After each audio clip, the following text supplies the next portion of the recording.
Hello and welcome to the Total Soccer Show. I am Daryl Grove and I'm joined by a man who always knows what's going on. It's Taylor Rockwell. Hello. Hello. Well, I didn't until we went back and watched all of the replays and all of the video of this ridiculous game between Uruguay and Mexico to figure out just what happened. Yeah, I mean, you didn't let me finish. I was going to say, always knows what's going on as long as he has a DVR to help Exactly. Yeah, so we've just finished watching Mexico 3, Uruguay 1, a game with all kinds of inexplicable things in it. Right. And we've gone back and figured out, tried to explain those things, and the answers are even more incredible than you can possibly imagine. Yeah, they really are. I honestly can say I don't remember the last time I was this excited to talk about a game. Right. And put it this way, we began this game while watching it by saying maybe we should begin by having a conversation about the group structure and how having the two top teams playing each other isn't the best idea because it ruins the drama. I don't think that anymore. You take that back? Yes, I do. So here's what we're going to try and explain. Why were Uruguay so confused for the first few minutes and how that allowed Mexico to score, or even allowed Mexico to force a Uruguay own goal after the fourth minute. Why goalkeeper, what's the Mexican keeper's name? Talavera. Why Talavera's own goal, punch into his own net, was ruled out, and why no one was that angry about it at the time. And then why the Uruguay players seemed to be so very, very, very angry that Rafa Marquez scored that late goal to make it 2-1 Mexico, and why they kept arguing about that all the way to the finish line. Yep. Final score, Mexico 3, Uruguay 1. So all that will be explained, I promise, if you keep listening. We've got to start with something that I think set the scene for the day. Okay. The national anthems were played at the start. But were they? Well, two national anthems were played. Yeah. Mexico's was definitely played. Yep. And then Uruguay's was supposed to be played. And you said at the time, why did all the Uruguayan fans look confused at the anthem? It was weird because the music ended and all of the Uruguayan players just kind of stood there for a couple more seconds and then they were like, yeah, okay, let's go play. And it was sort of like, do you guys... And I said, do you guys not know your own national anthem? And then we saw... We got an email from Copa America Centenario head office, because we are officially accredited media, so we get their press releases. They said, due to human error... We apologise that the Chile anthem was played instead of the Uruguay anthem at today's game. And then it ended with, Steve has been fired. It didn't. We should be careful there, because someone may actually get fired. Yeah, that's true. No one should be fired for clicking the wrong button. Probably not. Right? It says the guy in charge of editing tonight. Yeah, I'm just covering my own bases. So I'm just saying this sets a really weird and confusing scene for what happened through the rest of the game, right? And there are a lot of unexplained moments. We're going to get to them. Right. We've got to start with how Mexico confused Uruguay to start with. And it's all about an incredible thing that I have never, ever, ever seen a coach or a team do before. I don't think so either. Mexico started in one formation and switched it after 30 seconds, and not in reaction to something Uruguay did. They did it as, I want to call it a trick play. Right. They did a trick formation. They did. Yeah? They absolutely did. They started... Sorry, yeah, go ahead. So Juan Carlos Osorio, it seems, maybe gave in his roster with a 4-3-3 formation, or at least that's what everybody guessed. So come out, and that's where the way they line up for the kickoff. It drops back to Rafa Marquez. He's in that kind of defensive midfield role. He's in one of the three in the midfield. Right. Yeah. And then we're like, okay, so that's what they're doing. And credit to Stu Holden, because 30 seconds in, essentially what happens is Marquez gets the ball, and then he plays it to Reyes, right? Yeah, Reyes was centre-back. Right. And then Reyes dribbles up the field and sort of gets dispossessed, and then Marquez is covering, and it's like, okay, that's what you do if you're the defensive midfielder. And then all of a sudden, Layun comes in, and it's a completely different formation. And it ends up being, I'm going to call it a 3. There's a back 3. Then a 2 in front. It's Reyes, who started at centre-back, is now defensive midfield, alongside Layun, who started at what looked like kind of right-back. Right. So 3-2. Then 4, right? You got your two wingers, Aquino and Tecatito, with Guardado and Herrera in the middle, and then 1, Chicharito. It's a kind of revolutionary formation. It's 2 defensive midfielders in front of a back 3, so it's a 3-2-4-1 disguised. And Uruguay are utterly confused by this, because when you start a game, you look at your opposition, and whatever you see on the team sheet, you can look at their shape and see, okay, there's that guy. I'm playing here, so I'm probably going to be marking him. All right, we've got this down. And then the brilliant thing for me is the Reyes design play, because why would a centre back dribble straight into traffic to start the game? It looked idiotic. Yeah, he wouldn't do that. Idiotic. There's no way you would try to press forward with your centre back and not just pass the ball around or have your defensive midfielder in the form of Rafa Marquez dribble that ball forward. Right. The only reason to do it is to disguise the transition you're doing, because then you make it look like, oh, okay, they're just covering for each other. I'm sure they'll shift back. And I do think you asked me before we even went back and figured all this out if I thought the mix-up with the national anthem had any impact on that goal. Mm-hmm. I didn't then, I do now. And only because if it just for half a second, if you were you and me and they played the wrong anthem and we were playing, we might be joking about it, being like, well, let's make sure we figure, we might, just a little bit would take away from our focus. And I do think that it's so early in the game that maybe if it's just two players kind of talking back and forth really quickly and saying, like, can you believe they played the wrong anthem? That's enough time for things to go wrong because Mexico have all of a sudden changed everything, and that's kind of what happens. Yeah, so Mexico score after, 3 minutes, 40 seconds, something like that? No, not quite that much. Even. I think it's like 3 minutes, 13 seconds. Yeah, it's a cross, comes from the left from Guardado. Mm-hmm. It's headed into his own goal by the left back, Alvaro, I believe. Alvaro Pereira, yeah. Alvaro Pereira heads it off his cheek into his own goal. He also took a ball directly to the face maybe 30 seconds earlier. Yeah, so rough start. Rough start for him. Really rough start for him. But the reason I think this is so important is we went back and we said, is there any chance, they scored so early, is there any chance that trick formation change by Osorio, the Mexico coach, that's definitely him designing that play. It's got to be, right? Is there any chance that is what caused the goal? And when we rewatched it, there is every chance that is what caused absolutely the goal. What happens. Because you have, for Mexico, Tecatito on that left wing if you're in the 4-3-3, and he pushes forward, and if you're Maxi Pereira, Uruguay's right back, you think, that's my man, he's the left winger, I'm sticking with him. Yeah. And that's what happens. The ball works around to that left-hand side for Mexico. Tecatito basically checks back towards the middle. Pereira follows him all the way back, and there's a huge void that you would expect, no one else is going to occupy that because they've got three, central midfielders. No one's going wide. I've tracked my left winger, so it's why is Guardado there? And also, if you're Tecatito and you're playing left wing forward, which is what it is in a 4-3-3, you're not really going that far deep. But if you're Tecatito playing essentially left midfield, you do go that far deep. That's why Maxi Pereira is dragged too far out. Right. And like you said, Guardado is now, because of the way they've got now, essentially a box four midfield, right? Reyes, Leun, Guardado, Herrera, right? There's a four in a box. Now you can spare a man to go all the way to the left wing, and you can get it on Guardado's left foot for him to put in a devilish cross. Right. And you can just see the Uruguay players. You could not look at that and tell me what their formation is, because they're just all running all over the place, because they're all marking the guy they would have been squared up against if the formation is what it was supposed to have been. Yeah, it's dragged in all different directions. When that ball goes back in for the wide open Guardado, it's essentially Jimenez has stepped up, Sanchez, Vecino, Pereira are all pressed forward. And so you've got three of your kind of players that are tasked with defensive responsibilities now well out of position.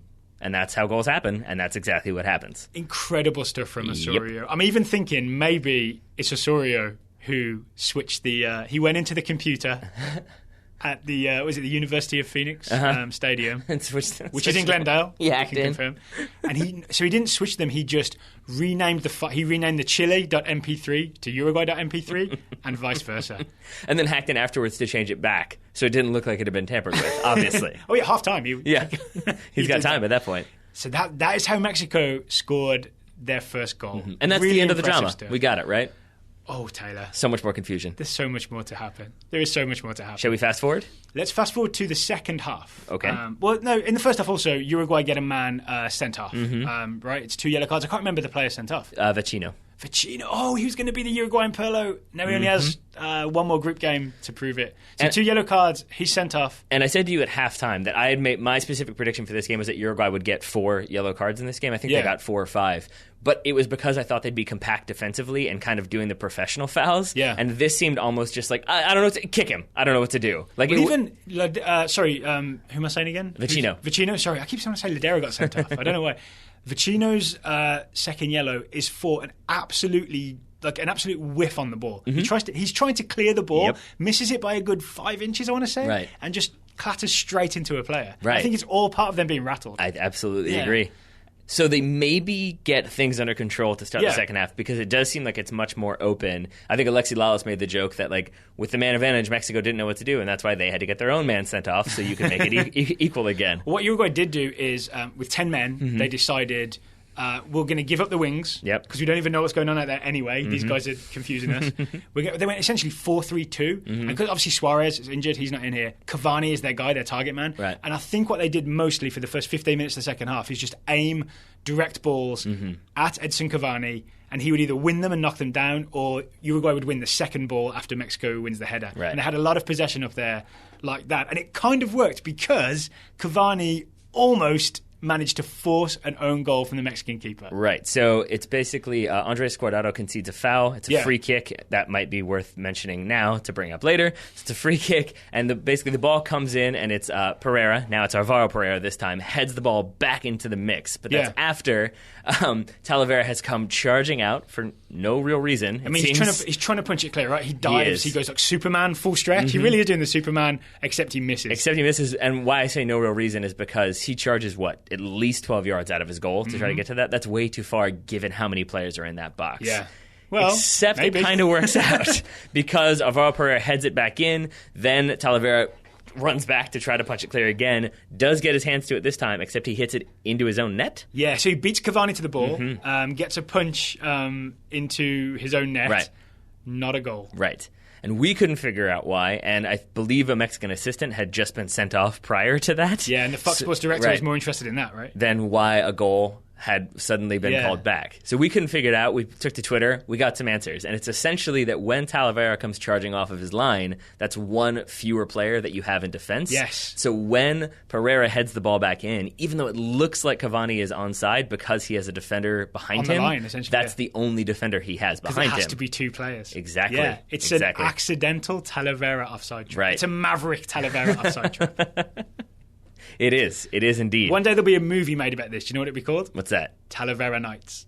Wow. That's beautiful. That's beautifully done by you. But things continue to be crazy because then, not 2 minutes later, Andres Guardado has a second little foul. For some reason, gets a yellow card, his second of the match. He's sent off. And the two possible reasons would be that maybe it's an accumulation because he had just fouled someone previously. And he got a yellow card for the first half, and so maybe it was just like, you know what, that's enough. It could be dissent. We really don't know because the camera cuts away to show like the Uruguayan player setting up for the free kick. I think it's a yellow card for the foul because I think the referee first does the spray. I think to also mark where the ball was so he can then go and deal with Guardado. Fox Sports cut away to show you, I think, a replay of the foul or something else. And then when they come back, you see the referee holding the red. Right, but he's had time to lift the yellow up and then give him the red. And I think there wasn't any talk. I think it was just yellow card for that persistent fouling and that sort of kind of professional foul that you've just committed. Exactly. Yeah. Regardless, it's controversial and it's a free kick and it leads to a goal. It leads to a Diego Godin power header. Godin does not... I was going to say Godin does not deserve to be on the losing team, given that header and his performance pushing forward. But when we start talking about the match-winning goal, I think we'll find out that maybe he does. Yes. All right. And maybe he's a little bit too amped up after scoring that goal. Because we did see a lot of runs from him. He was trying to get forward. He was trying to get in the attack. Maybe he's just so fired up that he doesn't know when to maybe turn it back from 11. So what happens is there's one more genius substitution from Osorio. Yep. He takes out Chicharito, who actually hadn't had a bad game. He made some great runs in behind, had a couple of good chances, on the end of some great Leon through balls. But he takes out Chicharito for Raul Jimenez, the target man. Literally big number 9, right? He's in there. Mexico win a corner. They've won the corner when Chicharito subs out. That's where it starts. So they're bringing a big guy in for a corner kick, right? That's dangerous enough. Then the corner kick comes in. It looks like it goes off Rafa Marquez, it goes off someone else, there's a bit of a scramble, it goes out for another corner kick. Uruguay is starting to complain. Then the corner comes back in, it gets knocked down, Jimenez cuts it back, Rafa Marquez smashes it right foot, top corner, goal for Rafa Marquez. Uruguay's players go crazy. Right. They are yelling at the ref, they are yelling at the linesman, they're yelling even as the game re-kicks off. They surround the linesman and referee again at the end of the game.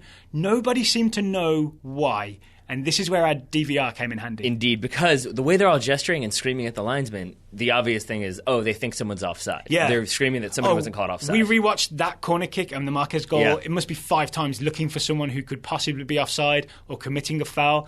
There is no one. Right. Here is what we think happens. When that first corner kick comes in... I'm more confident. I'm saying here is exactly what happened. I think when Jimenez comes in, it's that corner that's taken. It's played into the middle, and it's Rafa Marquez comes in, and it looks to be wins the header, jumping kind of over Diego Godin. And two other Uruguayan players. Right, and then the ball goes out. And then Uruguayan players turn and scream and point at Rafa Marquez, and I think it's because, right or wrong, they think Rafa Marquez handled the ball, that he kind of headed it into his arm, or maybe it hit his kind of upper arm. Yeah. That's how the ball went off. Yeah. But they immediately are screaming for handball. The reason I'm so confident is that I see Godin appealing for this. Yeah. After the ball comes down, before it even goes out for the second corner. And he only sort of stops appealing because the ball's still in play and he has to do a quick bit of defending. Yeah, and I wouldn't even be surprised if he's complaining because Rafa Marquez kind of comes in and out jumps him, and you can see him kind of put an arm onto Diego Godin, and it might have been that he's like, hey, I'm being fouled, and then he hears somebody else say, and a handball, and then he loses his mind because it's like, I'm fouled and it's a handball that you missed? That's unacceptable. But here's the incredible thing. So in the build-up to the next corner, Godin gets a yellow card. There were at least 4 or 5 Uruguayan players surrounding the referee, screaming in his face. I think I counted 6 in total, actually. 6 in total. Yeah. What I noticed when we rewatched is the short corner and then ball that comes in, and then it's Marquez whiffs, Jimenez gets it, cuts it back to Marquez. Every Uruguayan player that makes a defensive mistake, it's the same players that had surrounded the referee. They are out of position because they were busy surrounding the referee and not getting marked ready for the corner kick. Sure, it takes a few seconds to get set, get position, get it all figured out. And they're also in their own heads and forgetting the basics of what they're supposed to be doing. They're like mentally switched on in the wrong way. They're switched on to anger as opposed to calm, composed defense. Right. So it starts with Arevalo Rios, who is over there yelling at the referee on the far side from where the corner is being taken. He then has to basically cover 30 yards because he's covering the short corner, and he is 10 yards away from his man. It's Herving Lozano, the number 8 who would also come. Another brilliant Osorio substitution. Yeah, he's supposed to be covering that short corner. He is, way, way away from where he should be, so he has to scramble to try and get there. It gives Herving Lozano time to dribble across the top of the box, and I think Rios does get like a lunging tackle in, which means he would have been there and got there earlier. Yeah. But it's not good enough. It's too late. Lozano's ball is in. So that's one of the guys who's screaming. Yeah. 3 more are Fernando Muslera, who's the goalkeeper, who should have at this point be screaming at his defense to push forward and get out. Yes, because short corner, if the ball's not coming in the box, the first thing a defense has to do is get out for offside, because then when you're threatening an offside trap, you push the opposition strikers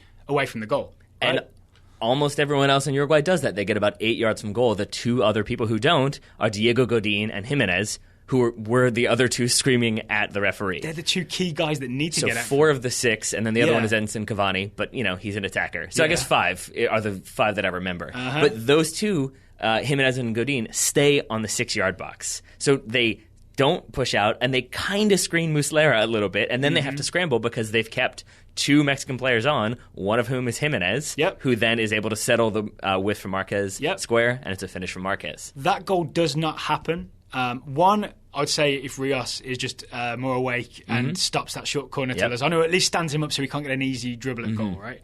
And 2, if Godin and Jimenez do the most simple thing of defending, I know to do this. Yeah.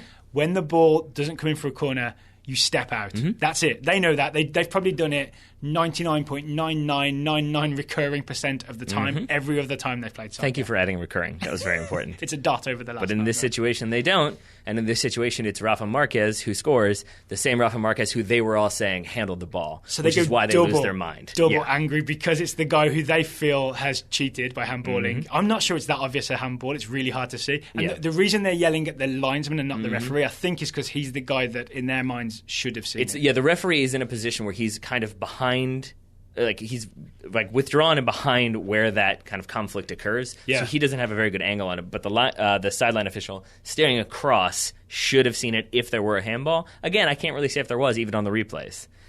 There you go. It doesn't finish 2-1. It finishes 3-1 because Uruguay is still pretty much in tatters for the rest of the game. I think there's a crossfield ball. Jimenez flicks it on. Herving Lozano has space. He crosses it, and I think a return ball to Jimenez, who gets it a little scrambled under his feet, but then very wisely does a scoop pass. Took a square scoop pass, gets it on the head of my boyfriend, Hector Herrera. He was one of my favourite players at 2014 World Cup. He was great again today. He did that little roulette turn, and Daryl Grove said, I forgot he's my boyfriend. And then you got real excited, and I'm expecting The next specific prediction for Mexico coming from you to be about Hector Herrera. No, it was too obvious. Okay, I see. But it's a great move from Jimenez, who basically subs on and is very much involved in both goals. So a very good substitution from Juan Carlos Osorio amongst all the other smart decisions he made in this game. Oh, and so we have our first super-duper entertaining, I think, game of the Copa America Centenario. We are underway. We have our first controversies. This felt like a World Cup knockout game. It did. I think it was because of the 10 men versus 10 men. That makes it feel like extra time when there are legs are tired, and games really open up. This really went end to end for the last 20 minutes or so, right? It was great to watch. And then the way that the Uruguayan players surrounded the referee and yelled afterwards as if they didn't have 2 more games to play in the group stage, that's what made it feel like a World Cup knockout. I can't believe there weren't more red cards in this game. Yeah. Because I absolutely thought once Mexico had the 2-1 lead, there was going to be another red for Uruguay. And then I definitely thought that Diego Godin continued to scream at the referee after the match. Yeah. Could have been another yellow card easily. So his eyes were going to pop out of his head. Yeah. And then, of course, from what I could see, a full and very vocal stadium. Yeah, that didn't hurt the atmosphere overall. Before we move on to Jamaica-Venezuela, which is the other game of the day, and then our predictions for Monday's games, we've got to talk our predictions. So you predicted 4 Uruguay yellow cards? At least 4, and they got 5. Okay, so you get your prediction point. I do. My prediction point was that Paul Aguilar, who I think of as the consistently starting right back for Mexico or right wing back, he can go in either of the 2 systems, would get an assist from a cross onto someone's head. I was so angry that Guardado got to do it instead. It seems to me that I forgot how angry you were. You were legitimately angry. Well, it was the exact shape of what I saw happening. You know what I mean? Well, is it still an assist if it's an own goal? It probably isn't, is it? But either way, Osorio fooled not only Uruguay, he fooled me with his non-Aguilar selection. The official listing is Pereira own goal with no assist underneath. There we go. So, you can be relieved then. No matter what, you wouldn't have gotten the point. So it is 1-0 to you in our prediction game, which will run tournament long. Yep. But I have a feeling that I will get my prediction point for Jamaica, Venezuela. You have that feeling because you know what happened? I mean, obviously I know what happened. Well, okay, here's the thing. So my prediction for Jamaica, Venezuela, we'll get straight into this, was that Josef Martinez would make the Fox Sports highlight reel. Like he would do something that would be effective or good enough. He'd be doing something that made the highlight reel. So before I even saw any footage of this game, I saw the score, or the box score, I guess you could say. 1-0 Venezuela, goal by Josef Martinez. Yeah. And in retrospect, I don't know if I should have let that one fly. That their creative attacking playmaker is going to be on the highlight reel. Yeah. Especially given the way this tournament had gone at this point. Could like a 1-0 win or even a 0-0 draw. You got to get highlights somewhere. So it could be him like halfway shooting from 30 yards out. It's like, yeah, just put it in. Whatever. So I will say we didn't actually check the highlight reel, but the goal's in there, right? Right. So one would think. So I get there. Except he did his best not to get on the highlight reel, even though he scored. Well, I think even I suppose. So essentially, he scuffs it. Or no, he doesn't scuff it. He hits it with the very tip of his boot. Yeah, it's almost like the ball is a little farther away from him than he thinks, but he just still gets enough on it. And I actually think, in some ways, that's what fools Andre Blake. The Jamaican goalkeeper Andre Blake comes out, sort of makes himself big and like opens his legs and his arms and goes wide. He's actually covering as much space as he can. Yeah. And if Josef Martinez had connected, that ball maybe hits Blake in a body part, right, in or the chest or an arm. And it could hit him in the hand. But because he scuffs it, he rolls it low underneath him, through the 5-hole, into the back of the net. That wasn't the big story before this game, though. No, the big story was that Wes Morgan, Leicester City's Premier League winning captain, Jamaica's rock centre-back, was, rested? Rested. Not dropped. I mean, I think maybe with Wes Morgan, given his reputation at this point, you can't say if you're the coach, we've dropped him. So I think you've got to say, like, oh, he needs some rest. Right. But then he clarified that he needs rest because he's been partying in England and Thailand, I believe.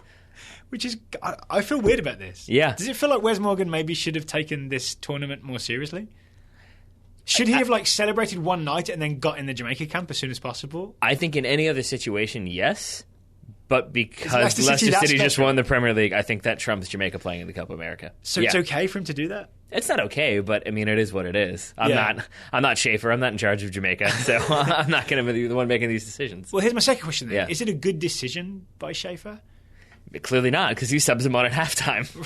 Right? Well, The reason he has to... Well, let's talk about the goal a bit first. Actually, before halftime, I think he comes on right at the end of the first half. It's because there's a red card, right? Rodolph Austin is sent off for Jamaica. We'll talk about that maybe in a minute. I want to talk about what happens with that goal. I don't think necessarily it's the absence of Wes Morgan that causes it. It's more that Jamaica are trying to play their way out of a tight situation. I'll say that, to me, from what we've seen, what we watched of this game, it looks like Jamaica are completely disorganized from start to finish. Right. And maybe that is the absence of West Morgan. And it's silly fouls that you wouldn't expect a team like Jamaica, who have beaten good opposition, including the United States. You don't expect that type of mistake. So it's silly fouls, it's poor clearances, it's weird attempts to clear, where there was like the almost kick in the head from Mariappa, where that could have been a penalty in the first 10 minutes of the game. That could have been a penalty, it could have been an own goal, it could have been all kinds of things. Could have maybe even been a red card, depending on how... It's very dangerous.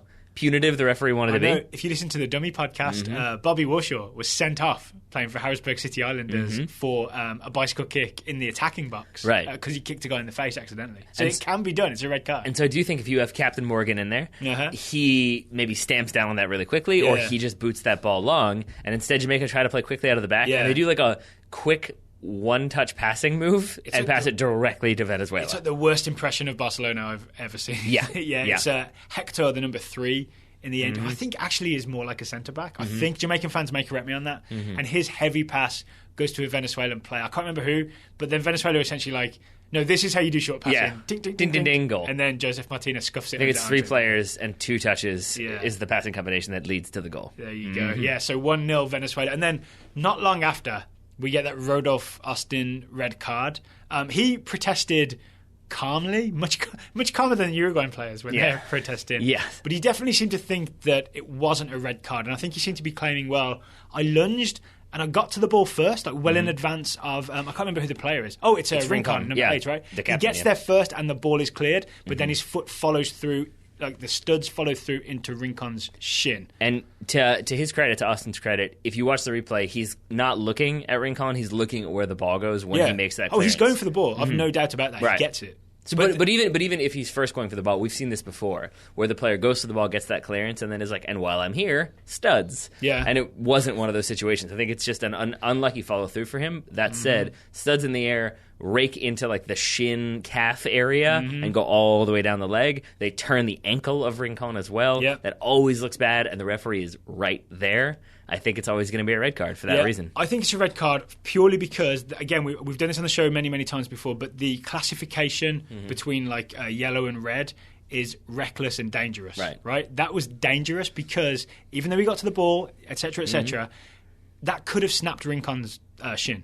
It could have snapped, not his shin, I guess, the tibia or the fibula? It could have been who knows? Could have been anything. Or his ankle. It could have snapped his leg, essentially. So it's dangerous. Therefore, referees' first priority, protect the players. So therefore, when you do things like that, even if you get the ball first, red card, you have to go off. And then I like the idea Westley Morgan has to come on. And I like the idea of people being like, well, it's not his fault because he was trying to clear, and then once you've cleared, you lost control. And it's like, oh, he's lost control? Yeah, that's a card. That's not allowed. You have to be in control of your body, or you're going to get a card. And if you're out of control of your body to the point where it's dangerous, then that card is going to be red colored. And to what you said about the Wes Morgan would have been there to calm things down, maybe Austin's tackle that gets the red card is a result of this like weird 5 seconds of play where everybody's putting in a crazy tackle trying to win the ball and it's bounced. It's more madness, right, for a few seconds. And he's like, all right, if we're doing this. Because he is a massive guy, right? He's a big, strong guy. So he's like, all right, I'm winning this. He's a competitive guy. So, but it was too hard and it was a little dangerous. It was indeed. So then you have Wes Morgan come on in the 40th minute. Jamaica really, I think, do okay to see the game out, but no goals, obviously, for Jamaica, so it finishes 1-0 to Venezuela, which means also no points for me in the specific what was your prediction prediction? It was that Jamaica would score, and it would come from the right-hand side. Okay. Because so Jamaica, it didn't, and it didn't. It did not. And it was set up the way I thought it would. It was Javon Watson at right back, you had McCleary at right midfield, you had Barnes on the right-hand side. I thought there'd be some clever dribbling, some clever combinations. Instead, it was a 10-man team taking on an 11-man team, and not really doing that great overall. So you go 1-0 to Venezuela. They are second in the group, just behind Mexico. Currently bottom of that group, Uruguay. Yeah. Uruguay with some work to do. Their next opponent is Jamaica. Interesting. Right. Who will be without Austin, but probably with Captain Morgan. And we don't know, maybe Suarez comes back for that game? I think he will. Right? Okay, well, I mean, we'll preview that game. Especially given the result of this evening, I think Suarez comes back for that game. Yeah, we'll preview that game when we get to it. Sounds good to me. Let's talk now very quickly about Monday's games. We have Panama, Bolivia, but stay with me, because after that... It's Argentina, Chile. It's the Group D games. Let's do our very specific predictions in chronological order. Up first, I believe, is Panama, Bolivia. Yes, Panama, Bolivia, 7 p.m. tomorrow night, Monday night, at the Orlando Citrus Bowl. Okay. That would be in Orlando. It is. That game is on Fox Sports 1. Okay. Tell me the time again. 7 p.m. 7 p.m. All right, so do you have a prediction for Panama? I sure do. I think Panama are going to get the win in this one. Bolivia not on a great run of form, including the destruction, 4-0 destruction by the U.S. men's national team. I've already made a general prediction about Blas Perez, so I don't want to double down on that one. So instead, I'm going to go with a friend from formerly of Major League Soccer. I'm going to say Jaime Pinedo keeps a clean sheet in this game. Jaime Pinedo, yes, I remember him. And formerly of the Galaxy, right? Yes, exactly. And one reason for that is that I don't... politely asked to leave the Galaxy. A little bit. But I think a big reason for that is because Panama, I do think they'll get a result here. That could be a draw, it could be a win, but they don't tend to score many goals, so I think they're going to be focused very much on keeping good defensive shape, not really letting any vulnerabilities, opportunities exist for Bolivia to capitalize. Yeah. And I think a big part of that is Jaime Pinedo being that veteran organizer. Sorry, go ahead. That's it. I was going to say, won't Panama think this is the one game we can definitely win? Because the other two games are Argentina, Chile. Yeah, but that doesn't always hold true to form. So, and even if they do, I trust Jaime Pinedo to keep that clean sheet. Well, my prediction goes dead against yours. What you got? Juan Carlos Arce, who's sort of the deadliest striker, I think, in Bolivia's possession. I think if he's going to score in this tournament, it's going to be this game. So I'm predicting a goal for Juan Carlos Arce, the Club Bolivar striker, who's kind of a mainstay goal scorer for Bolivia. Right. And a quick reminder that my group prediction was that you would see it written somewhere like, welcome to CONCACAF, Bolivia. So don't be surprised if you see a CONCACAF moment in this game. What does that mean for people who don't know? Oh, it's sort of like what happened to Uruguay. I saw that again, where it was sort of like you guys are all scrambling, you guys are all mad, and all of a sudden a goal happens and you think it's unjust. Yes. Or it could be Blas Perez going down, penalty being awarded, and being like, wait, what? It was the 89th minute and it was all good. How did that happen? CONCACAF. It was all good. Yeah. But then there was Blas Perez. Yes. Yes. So there you go. That game was what time again? 7 p.m. 7 p.m. on Fox Sports 1 in Orlando. Should be a temperate environment if past is precedent. Then the big event, Argentina-Chile, the replay of the 2015 Copa America. What time is that and where is that and where can people watch it? That is at 10 p.m. on Fox Sports 1 as Eastern? well. 10 p.m. Eastern at Levi's Stadium, the home of the San Francisco 49ers. Oh, right. Located in Santa Clara, California. Of course it is. Or as Keira Knightley calls it, Santa Clara. Nice. Nicely done. Better like Beckham references whenever you can get them. Yeah, so 10 p.m. Fox Sports 1, Argentina v Chile. So Argentina, are they still in the tournament? I thought Argentina were threatening to pull out. They always are. No one ever followed up on that story, did they? There's always a little bit of chaos. I feel like the threat was made, but not very seriously. You know what I mean? Because no one was ever like, oh, we're not doing it. They just sort of let it dissipate and now they're still in the tournament. I mean, maybe you float We'll find out at kickoff, I guess. Yeah, you float that as like calling somebody's bluff to see what happens exactly. Yeah. And in this situation, it seems like nothing happened. Argentina's still here. Have the problems with the federation been resolved? Argentina Federation? No idea. No idea, right? Yeah. But I think you're just going to play the tournament anyway. Yeah. Right? Big question for me. Leo Messi. Is Leo Messi going to play? Leo Messi was in court in Spain recently. Leo Messi got the back injury against Honduras. There was a great tweet from Jason Davis saying, typical Honduras are going to ruin the tournament and they're not even in it. So, can we talk Leo Messi first? Leo Messi will not, he will not be playing in this game. Is that news? Yes, as of an hour or two ago, it seems like that's been made official. And it really doesn't surprise me because I think even if you don't win this game, you'll get through this group if you're Argentina.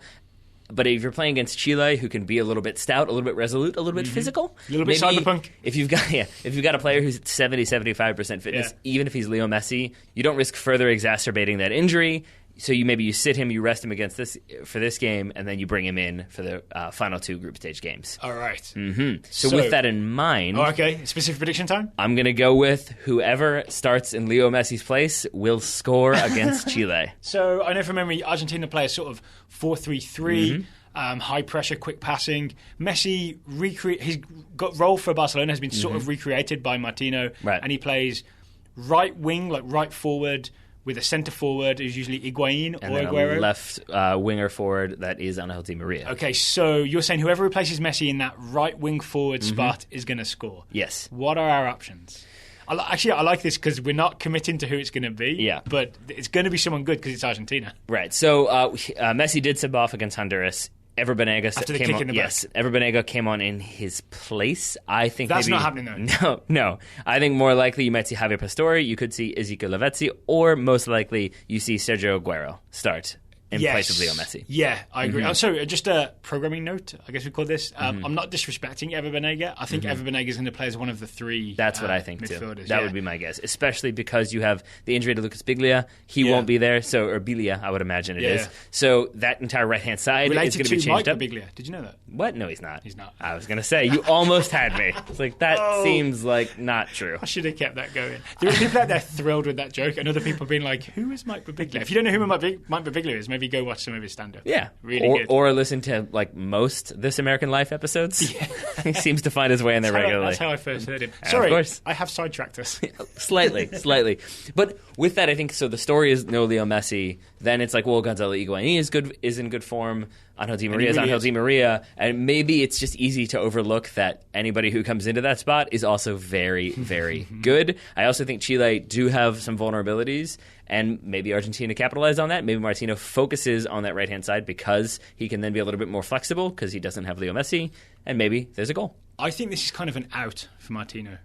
Because I know that his big choice is, do I start Higuain at centre-forward? Do I start Sergio Aguero at centre-forward? And it's been kind of a tough choice because they're two great players. Sergio Aguero, because of the type, he's like a small, fast player as well as being a centre-forward. It maybe works to have him as the right winger. I think it's an easy out for him to not have to make the decision. I think so. Yeah. I think so. So whoever starts there, you think is going to score? Nice. All right. Chile. Yep. Oh, Chile. Not in a great bit of form. They just lost 1-0 to Mexico. Before that, they lost 2-1 to Jamaica, which is even harder to imagine now that we've just seen the Jamaica-Venezuela game. Correct. Yeah. Although for those of you throwing shade at the U.S. men's national team by saying, like, this Jamaica team beat the USA, this Jamaica team beat Chile as well. So let's all just calm down for a second. Good point. So my Chile prediction. This is sort of based on the way that Chile used to play and the way that Argentina do play and now the way that Chile do play. All right. So, like we said, Argentina, high press, a lot of pressure. The old Chile under, I forgot his name. Who replaced Bielsa? Jorge Sampaoli. Under Sampaoli would have, like 2014 World Cup Chile, would have maybe tried to pass their way through, and it would be like quick passing, lots of fluid movement, and they'd try and break through Argentina that way. And that's kind of risky, right? Yep. Under Pizzi, the new coach, Chile play a number 9. They go with a centre forward. Instead of like an attacking fluid, like 3 attacking midfielders up front, they go with 1 centre forward flanked by 2 attacking wingers. I think at some point Chile are going to see this pressure coming from Argentina and they're just going to bang it into the centre forward and he's going to flick it off to either side for Sanchez or Ariana, one of those guys. So your big specific prediction is a flick on? It's going to be an assist by the number 9. To one of the two. So it will be result in a goal. Is what you're saying. Okay, so I think the way you left that one was they'll bang it in and he'll flick it on. Well, I may have been just seeing if you would let me have it. Yeah, that's not happening. Because actually, the big question is, I also don't know who's going to start at centre forward. So Pizzi goes back and forth between the older gentleman, Mauricio Pinilla, he's 32, plays for Atalanta, and a younger gentleman, Nicolas Castillo, plays for University Católica in Chile, so domestic player, only 23. Alexis Sanchez has also done that lone striker role for them at different points in different friendlies. But this is what, recently?